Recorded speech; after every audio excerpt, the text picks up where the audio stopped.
Bonsoir. Aujourd'hui, j'ai pris un balai supplémentaire, donc j'arrive à 69. Joli chiffre. Je vais vous en raconter quelques-unes, quelques brèves, histoire de rigoler. Alors, société. Fréquenter des méchants est plus important que de fréquenter des imbéciles. Il y a toujours espoir que les premiers se reposent de temps en temps. Santé.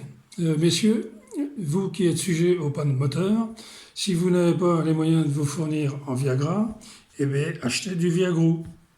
C'est moins cher, vous ne vendez plus, mais on s'en fout. Société. La différence entre les cocus et les députés est flagrante. Il est rare que les cocus assistent aux séances. C'est vrai. Politique. Ce qui différencie un régime de banane d'un régime autoritaire, c'est que le premier est alimentaire et débonneur, alors que le second est autoritaire et arbitraire. Amour. Un homme qui perd les pédales. Je la connaissais pas celle-là. Un homme qui perd les pédales est un homme qui perd ses moyens, et non pas un homosexuel qui perd les amitiés particulières dont il jouit. Médecine. Alors, pas facile là. En psychologie introspective, la pédérastie est considérée comme un phénomène de transposition de l'introspection de conscience sur le plan postérieur, de l'introspecté concerné. À méditer. Espionnage.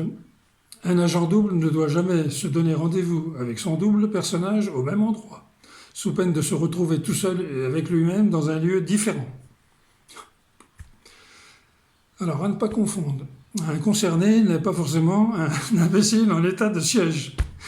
Pas plus qu'un concubin n'est obligatoirement un imbécile de nationalité cubaine. Médecine.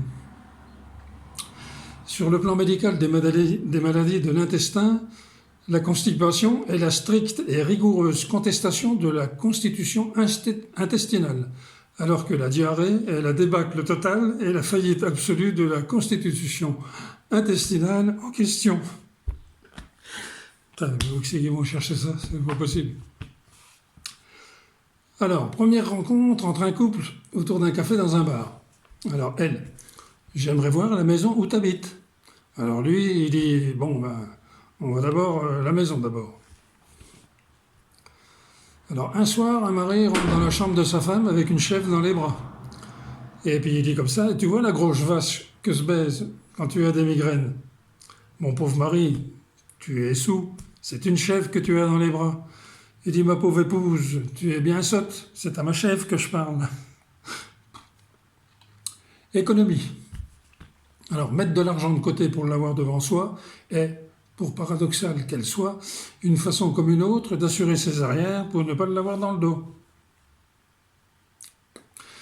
Le curé à Jojo. Jojo, tu viens à la messe et tu communies tous les dimanches. C'est bien. Tu es très bien élevé par ta mère, mais bordel de merde, quand je te donne l'hostie, évite de me dire merci papa. Noces. Un homme de 70 ans se marie avec une jeune femme de 30 ans. Le lendemain, il montre une photo à un de ses amis. Alors, comment tu me trouves à côté de ma belle épouse? Le mec, il répond, comme l'oreille du taureau. Comment ça, l'oreille du taureau? Elle dit oui, loin des fesses, près des cornes. Médecine. Grand-père est allongé sur son lit d'hôpital et il s'époumonne en criant un revolver, un bazooka, une mitraillette, un fusil. L'infirmière, elle arrive toute affolée, et puis elle regarde sous les draps, et elle s'aperçoit qu'ils sont trempés, quoi. Il s'est fait sous lui. Mais dit grand-père, il fallait demander un pistolet. Ah, voilà, un pistolet, c'est le mot que je cherchais. Position. Deux gars discutent sur la meilleure position pour faire l'amour. Est-ce que tu as déjà essayé la position du rodéo? Alors, l'autre, il dit non, c'est quoi? Il dit c'est très simple. Tu t'assois sur ta femme, tu lui murmures à l'oreille qu'elle a le même parfum que ta secrétaire, et ensuite tu essayes de rester sur elle 5 secondes. Tromperie sur la marchandise. Après une nuit d'amour torride, avec une belle blonde rencontrée la veille, un homme se retourne dans le lit et aperçoit sur la table de nuit la photo d'un autre homme. Alors, surpris, un peu inquiet, il demande à sa partenaire, c'est qui le mec là? Oh, t'inquiète pas, mon chéri, laisse tomber. Oui, mais enfin quand même, c'est qui? C'est ton mari? Mais non, ne cherche pas, t'inquiète pas. Bah si, moi je veux savoir, c'est qui? Bon, bah ça va, c'était moi avant l'opération. Bon, allez, j'espère que ça vous a amusé un peu. Bonne soirée, à la prochaine.